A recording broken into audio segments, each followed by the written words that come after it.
मेरी बेटी है मारिया खान, तो उन्होंने एक ऐप पे देखा है, कुछ जीशान कराकरी वाली ने कराकरी का सामान उसके पास देखा है, तो उन्होंने उनसे ना वो पूछा कि भाई इसका क्या नरख वहारा है, तो उन्होंने बताया कि 4,000 रुपये का है सेट। तो उन्होंने कहा ठीक है 4,000, पहले 2,000 भेज दो फिर हम आपको भेज देंगे। तो इन्होंने 2,000 उसको भेज दिए। उसके बाद जो है कुछ अरसा बाद उसने कहा जी आप इसको, ये नंबर है फलाना, ये TCS वाले का, तो इसको आप बिल टिक बनवा लें। तो उन्होंने कहा नंबर दिया, तो उन्होंने कहा बिल टिक मैं क्यों बनवाऊँ, बिल टिक तो आपका काम है, भेजना तो आपका काम है, हमारा तो नहीं। उन्होंने कहा नहीं नहीं ये आपको ही देने पड़ेंगे। तो उसने टेलीफोन किया, वो TCS वाले का जो भी नाम हाजी यासीन वगैरह बताया उसने, तो उसने कहा जी 5,500 रुपये लगेंगे। उन्होंने कहा जी ये रिफंडेबल है, आप ऐसे ना घबराएं, कोई बात नहीं है, आप इसको भेज दें पैसे।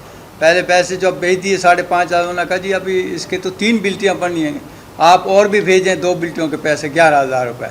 उन्होंने कहा ये आप क्या कह रहे हैं, ऐसे मैं तो पहले भी कोई सामान वगैरह मंगा लेती हूँ घर के लिए, कोई कपड़े वगैरह, जूते शहीन कॉस्मेटिक वगैरह का सामान, तो इस तरह तो कहला कभी भी नहीं हुआ। तो उन्होंने कहा नहीं नहीं ये तो आप इसमें घबराने की बात नहीं है, रिफंडेबल है, तो आपको पैसे मिल जाएंगे। जब उन्होंने भेज दिया 11,000 मज़ीद, तो उसने कहा कि आपके ये तो नॉन कस्टम पेड है, आपने तो माल ही नॉन कस्टम पेड लिया है, तो आप तो ये है और फलान धमकियाँ देनी उन्होंने शुरू कर दी। तो इसलिए आपके पास तो ख़रीदारी के लेटर भी नहीं, अथॉरिटी लेटर ही नहीं है कि आप नॉन कस्टम सामान ले सके, लिहाजा आप 22,500 और भेजें ताकि आपके लिए लेटर बनाया जाए, तो तब जाए। उन्होंने कहा ये तो ठीक नहीं। फिर वो मेरे पास आई कि अबू जी ऐसे ऐसे बात होगी।